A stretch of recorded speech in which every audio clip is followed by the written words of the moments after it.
You're listening to the Teach Better Talk podcast featuring expert educators eager to share progressive tactics to reach more students. Teach Better Talk is created by teachers and fueled by passion. Let's get started.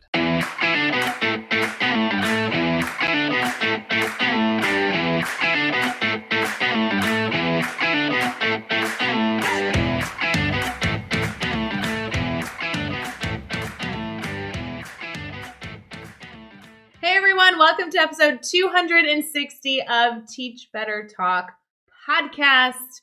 Jeff Gargas has already messed up the beginning of his introduction, but in case you were wondering, I'm here, Ray Hewart, and so is Jeffrey Raymond Gargas. How are you, Jeff? I thought for sure you're going to be like, Jeff already messed up the intro, but it's okay because I got a new chair. Like, Ray got a new chair and she's really excited about it. I did get a new chair. So we're going to celebrate that for about 3 to 5 more seconds. And good, that's great. Guys, you know when you get a chair that just you sit in and your butt feels good and you're able to work for a long period of time. And you're just like, wow, This is a nice chair. It's a nice chair. So if anybody needs a new chair, you can come over to my office and sit in mine and see if you like it and order it on Wayfair. This is not an ad, but maybe someday it will be. Hey, Wayfair, if you're listening, just saying. We like your product. Yeah, we could do maybe an endorsement deal or something. Anyway, can we talk about something that has nothing to do with your chair? Although, oftentimes while you're doing stuff related to this, you may be in that chair, so it makes sense. In the future, I will be. I want to talk about... Can I also preface...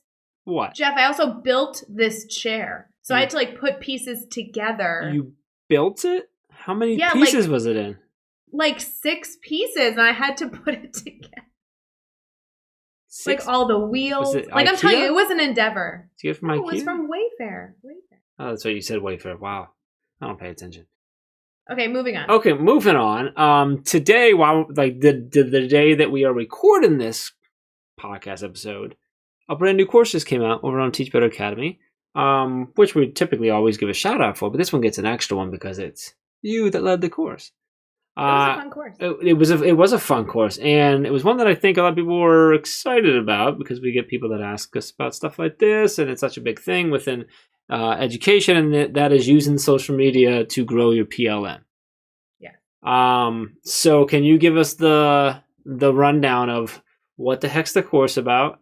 Why the heck should I take it? And where the heck do I get it? I don't know why I have to say heck every time, but that's just where I'm at today, right?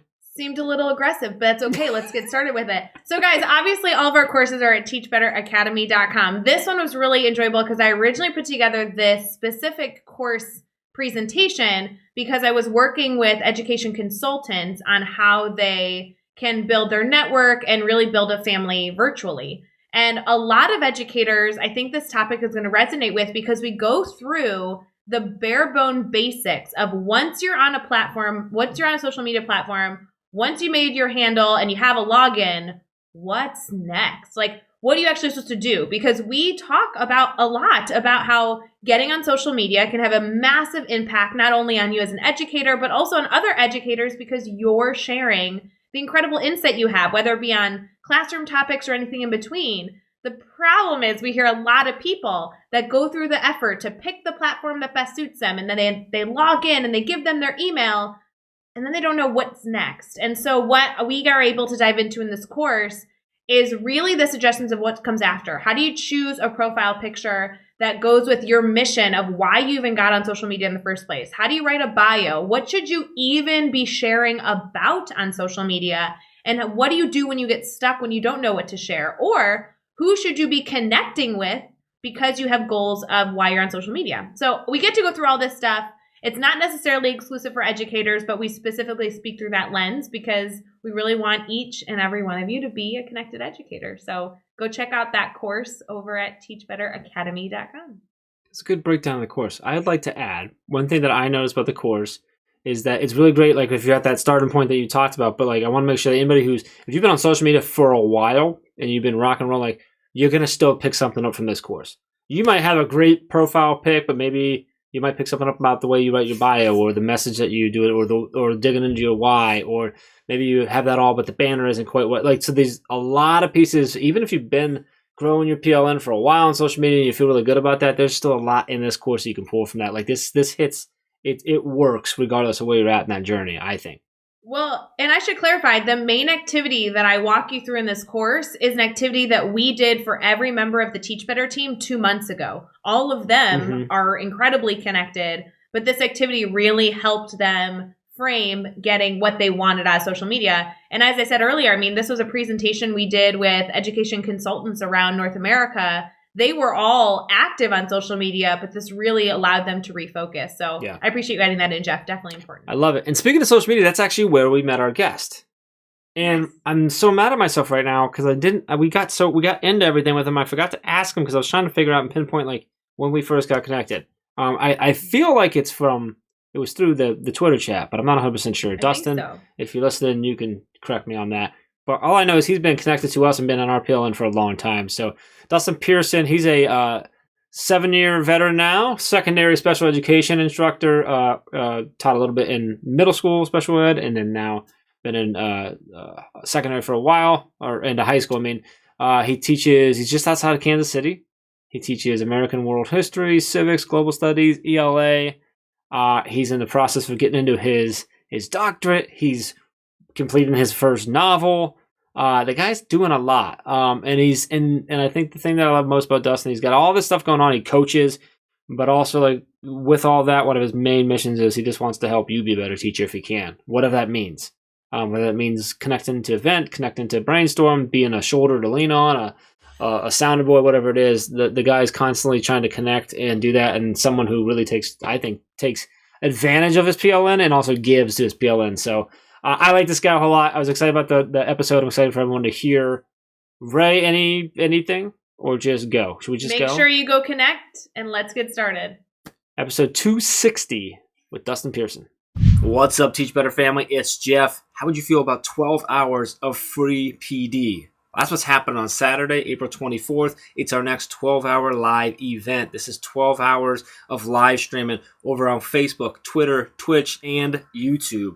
We got 12 hours of guests, 12 hours of giveaways, 12 hours of fun, 12 hours of extremely valuable PD. We have amazing educators joining us all day. People like Kim Bearden of the Ron Clark Academy, Dr. Sheldon Eakins, the amazing Hedrick Nichols, the incredible Mandy Freilich. We've got Mickey Smith Jr., we've got Kevin Butler, we got Carly Spina, we got P. Sloan Joseph, we got Brad Hughes, Jamie Fowler-White, Dr. Basil Marin, Tyson Garden. The list goes on and on and on. Join us all day on Saturday, April 24th, starting at 8 a.m. over on Facebook, Twitter, Twitch, and YouTube. Huge shout out to our sponsors, Classroom Q, GimKit, Road to Awesome, Peer Deck, Lead and Equity Center, EduMatch Publishing, Floop, and Hugh HD. We'll see you on the 24th. All right, we are here and we are chatting with Dustin Pearson. Dustin, man, it's so awesome to have you on the podcast. You've been connected to us for quite a while. I don't even remember like when that originally happened. I just know you've been around for a while in our world and our PLN here. So it's super cool to have you on the podcast now. Excited to kind of dive in, learn more about you, learn more about your story. But before we get too far into things, how you feeling right now, man? I'm feeling great. It's spring. As they say, April showers bring May flowers. I'm also in coaching season, so I'm teaching during the day, and I'm coaching baseball in the evening, and just really enjoying kind of that final stretch towards the end of the year. Starting my doctorate this summer, so a lot of really great things are happening in my life, and I'm very fortunate. So, what about you, Jeff and Ray? What's going on in your life? Oh my gosh, it's been the busiest day, but what a great way to end our days to chat with you. Dustin, I had no idea you were starting your doctorate. I'm so excited to dive further into just every element of your how you're feeling today, because there's so many things I want to ask you. But before we get into all the things, all the baseball, all the doctorate, all the education stuff that I know that we're going to talk through, would you mind kind of first telling us a little bit about what you do for our listeners who may not be connected to you, kind of answering that question of, hey, Dustin, what do you do in education? Yeah. For those that don't know, I am a high school special education teacher right outside of Kansas City, Missouri. So I'm smack dab in the Midwest. This is my 7th year teaching. My first 3 years, I taught middle school special education. And ever since then, I've been teaching high school special education. And I absolutely love what I do. Is every day easy? No. But it really brings a challenge, and it really brings a lot of fulfillment. It's really building relationships with students, building relationship with colleagues, parents, and really all stakeholders. And so I'm also a department chair, so I'm a leader as well. I coach, so I wear a lot of different hats throughout the day. But my title and what I'm very passionate about is being in the classroom and educating. I teach history. I also teach ELA as well, with special education, and that's just a little what I do.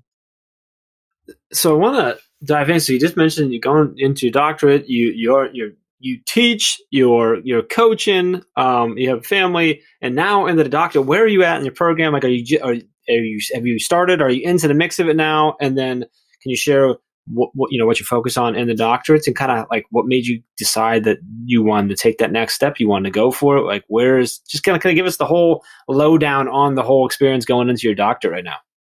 Sure, absolutely. My doctorate is going to be through St. Louis University. So I'm on the Kansas City side, so all the way on the other side of the state. And what it's going to be through is education leadership and being a leader and really impacting education on a large global scale is something that I am very passionate about. With relationships, career based learning, mindfulness, project based, inquiry based, and just different types of learning. And so that is why I wanted to take the jump and go after my doctorate. I will actually start it this summer. So I've really just gotten into it, and I'm signing up for classes within the next week or so. So I'm just now getting started. I've connected with a couple of the instructors, and I'm just very looking forward to building those relationships with them, building relationships with my classmates coming in the future. So it's something that I know it's going to be a big challenge, but I love that. I need those things in my life and my career. And I'm really looking forward to seeing where that is going to take me and who I can really impact the most. Wow, that is awesome. Congrats on that. That is a big step. I'm excited to watch your journey as you go through that. I want to go to one of my favorite questions, and this is when we talk about failure. We share a story about sometime that you've failed and that you've had to overcome, and the lessons taken away from there. So can you take us with you on a story? Take us to a time that you've had a failure or struggle that you had to overcome, that you had to get through, and kind of share with us what happened, how did you get through it, and then what did you take away from that experience? Yeah, that's a really good question, and it's something that I tell colleagues, it's something I tell students just because I want them to get to know me, and as I'm trying to get to know them, I'm not perfect. Like all of us, we've all made our mistakes, throughout our career and throughout our life. And so one of the things that I share is that when I was first trying to get my teaching job, my original degree is not in special education. It is in high school social science education. So my goal was to be a high school history teacher. I wanted to teach government and I wanted to teach world history. And I did that as a student teacher, and I did awesome with it. Um, but going through the process, I had 13 interviews and none of them offered me a full time position.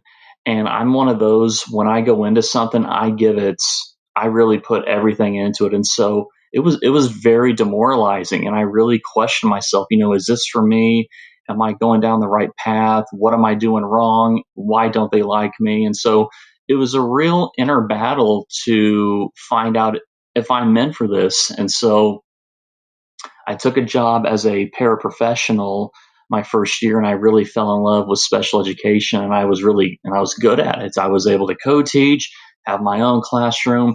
And so I tell people that I didn't find special education found me. And so I was able to get that first position.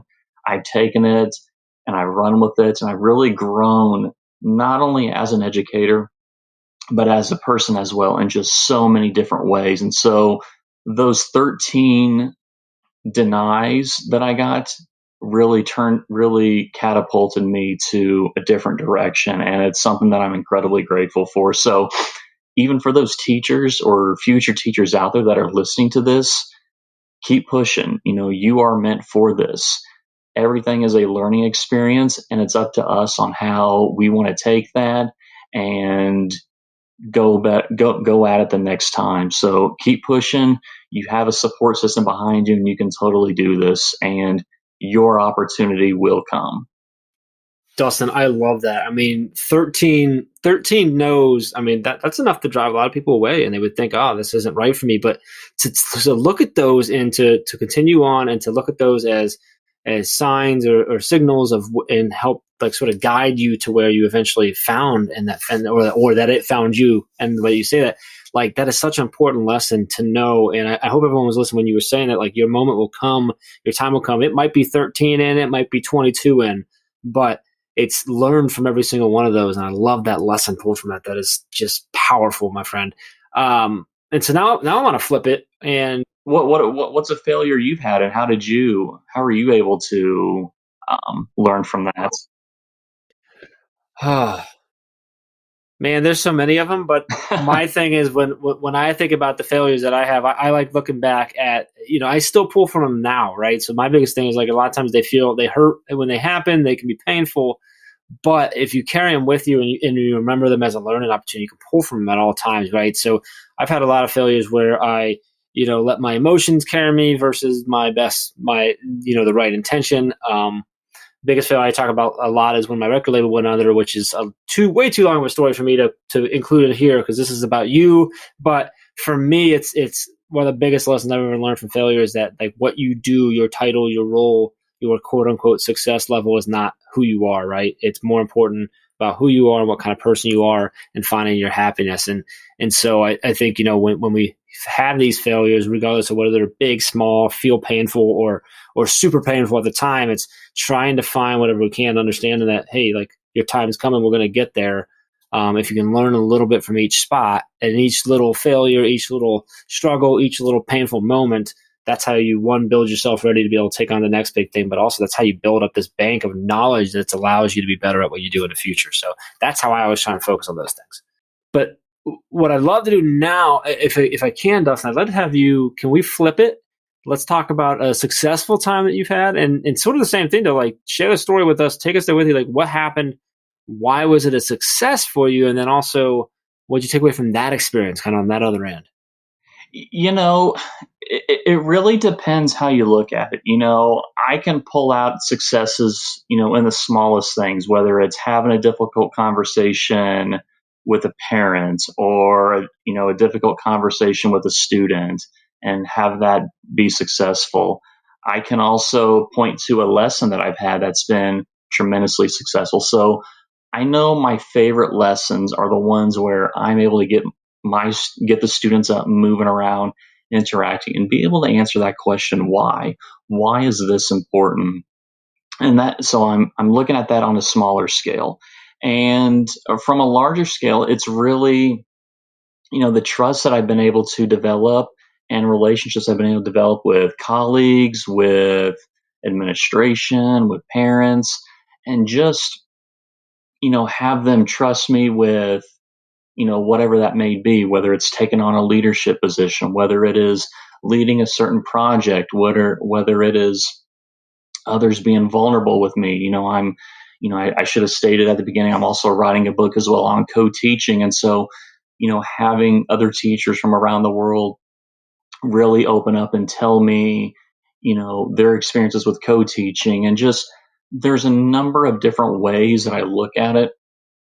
Like I said, I love looking at those lessons and watching those students really open up and have fun with learning. And those times where I'm able to grow as a leader and expand and advocate. And so those are just a few things I can really point to and, really be proud of. And I know, more is going to be coming, and it's really up to us to put ourselves in those situations and take advantage when those successes arrive. Dustin, you've shared already in this podcast how much you're involved in, not just how much you're involved in terms of how busy you are, but really your passions for all these really wonderful specific areas in education. So when it comes to what's fueling your fire, I mean, every single person has some concept, some dream, some aspiration, some goal that really is fueling, keeping them going through these hard times. I'd love to learn more about what's keeping you excited right now about education and everything that you're involved in. It just depends on it depends on the day of the week. One day there's something new, the next day there's something new, coming out as well. For me, I am one of those. I need to be pushed. I need to be challenged. I want to be coached, and I want to have feedback. And so I'm constantly trying to get better. I'm investing in new projects, new ideas, new teaching strategies. And I'm doing it as a team effort. I'm doing it with my colleagues. I'm doing it with my students. I'm doing it with my administrators. And we're doing it right here with this conversation. So it's really that need to be pushed and the need to be challenged and to really test what you can do and take it as a learning experience. One of the things that I always tell my students, and for those that don't know, I'm an avid hiker. I go to as many national parks as I can and just hike.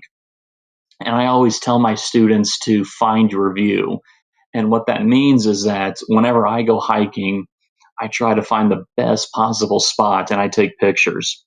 Well, then I try to find another spot that's even better and I take pictures of that. So I'm always constantly trying to find the next best thing. And so really that drive to continuously do better is what really pushes me. Oh, I love that. And that's such a blessing that we can work in a field that every day there's something new that brings us joy. Every day there's something new that we can be pursuing and celebrating. And I love your mindset with everything that you're working on. When it comes to Teach Better Talk podcast, we're all about dishing out our favorite pieces of advice. And so if you had to pick one piece of advice that you might give to teachers, essentially to, educators listening to this episode, a really, really big piece you want them to consider, what would be the one piece of advice you would suggest? For me, it's relationships. This is a relationships business. Build relationships with your students, build relationships with parents, build relationships with your colleagues, your administration, your stakeholders. When you build relationships, it makes the wheel turn. It makes all things possible. Say, for example, you build relationships with parents. Say you have a student that's having a difficult day and you have to have that conversation with the parent. You build that relationship with them, that conversation that is intended to be a difficult one is much easier. With your colleagues, when you have those relationships, you can bounce ideas off of each other. You have that respect and that trust that's built between. With your students, not only are you getting to know them as learners, but you're getting to know them as people. Our students are people. They're not data points. We need to get to know them. And we need to expose them to as much different types of learning as we possibly can. And so get to know them, find out how they like to learn, find out what they're interested in, what activities are they involved with. Because when you show that you're authentically interested in them, you have them. You have them for life, and they're going to be there, and they're going to follow you, till the end of the road. And so that's what I can really say is relationships. Oh, I love that, Dustin, and so true, so important. I love how you said that they're not just data points, right? They're people, and they're people. They have things that they like, things that are so unique and special about them. And when you talk about being authentically connected and authentically interested, I think that's the key. Is they've got to feel that authenticity, so they know that you actually really do care. You're not just saying that because Dustin said I'm supposed to say nice things, right? And I'm supposed to be connected, but because I actually care, I actually want to know, and they're going to feel that because when someone really cares about you. And I think that's such a huge piece of advice, such an important piece of advice. So I love it, man. Let's keep this rolling. I'm loving how this is going. He's killing it, Ray. So we're going to see if we can keep doing it here in these next 6 questions. Dustin, what I'm going to do is I'm going to throw these next 6 at you. Your goal is to answer each one in 15 seconds or less. Are you ready? I'm ready. Throw it at me. All right, my man. Question 1 is, what is one ed tech tool you cannot live without? Oh, number 1, Google Classroom. Give us a book you're reading right now. Book I am reading. Out with the Old Breed. It is the memoirs of Eugene Sledge, who fought in the Pacific in World War II and also was the screenplay for the HBO show The Pacific. Very detailed, very graphic memoirs on his time fighting at Peleliu and Okinawa. Who do we need to follow on Twitter or Instagram today? Oh my gosh, where to begin? For me, Amy Fast Crown is someone who really inspires me from a leadership and just mindset. Brad Johnson is another one who is a great follow as well. And of course, the Teach Better team with just the material, the authentic nature. It's just, there's really a lot to follow and learn from.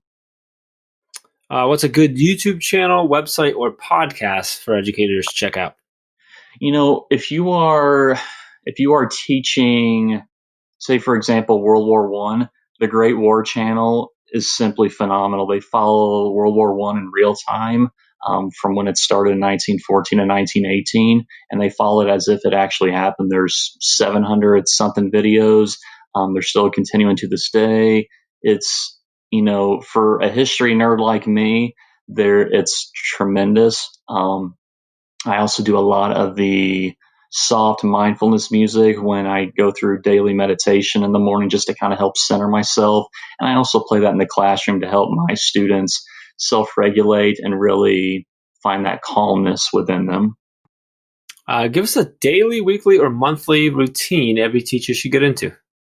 Leave work at work. When you leave the building, that is your time to be you.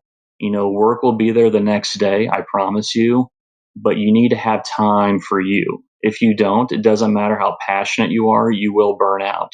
So leave work at work, find time to invest something you are passionate about or a hobby, and just be you. I promise you, you will feel 10,000 times better. You'll be a better teacher and a better person. And lastly, give us the best piece of advice you've ever received. The best piece of advice I have ever received is to, number one, be you, be authentic. Everyone can spot a phony from a mile away. I have to be me. And, I'm a pretty likable dude, so I have that going for me. But, just be you. And those that want to be in your circle will gravitate towards you. I love that piece of advice. That is absolutely something we all need to live by. And Dustin, you have been able to share so much in this podcast. Although I do have a concern, I just want to confirm. You don't think I'm a phony, but you think Jeff is a phony. Can you just, right? Like that's good. You agree? You must be reading my minds. Yes. Well, aside from Jeff being a phony, Dustin, I do want to make sure that our listeners understand that you are absolutely not one and they need to connect with you further. Would you mind sharing your Twitter handle and any other way that they can get connected to you? Yeah. My Twitter handle is Dustin, Dustin Pearson, Pearson, and then the number 2. I use the hashtag #WeAreOneTeam, no spaces, just because of the fact that all of us together as one, we're all one team. And, even though Ray, you're in Illinois, Jeff, you're in Ohio, and I'm in Missouri, we're all connected, with this conversation online, we're all teachers and we're all doing this together. I also run a website, which I haven't written as well recently just because of school and whatnot. WeAreOneTeamEducation.wordpress.com. I'm also writing a text, building effective co-teaching strategies that I'm probably about 90% of the way done. So I'm looking forward to publishing that. So there's a lot of ways to get a hold of me. I am always available. I want to help you continue to be a great teacher. I want to help you thrive. And so we're all here together, and let's connect and let's get after and have fun. I love it. And, you can find all the links and resources and everything we talked about in this episode over at teachbetter.com, as well as the really important links for connecting with Dustin and keeping this conversation going and leaning on each other and growing with each other. So head over to teachbetter.com for all of that. Be sure to hit subscribe so you don't miss any upcoming episodes. And if you can give us a rating and review, we'd really appreciate that as well. And let's keep taking this one step further. Think of just 3 of your colleagues who need to hear these amazing stories and connect with these amazing educators, and just share this podcast with them. Dustin, man, this is awesome. so excited for you and the new journey into the doctorate and everything that you got going on. So glad that we were able to have you on, and hopefully other people will take you up on the offer and connect with you, because we are one team and we are in this together. And it's just super awesome to have you on the podcast. Really appreciate you taking some time, man. Thank you. Absolutely, Ray and Jeff. It's been a real pleasure. Thank you for your time, and look forward to connecting in the future. And until next time, let's get out there and let's teach better.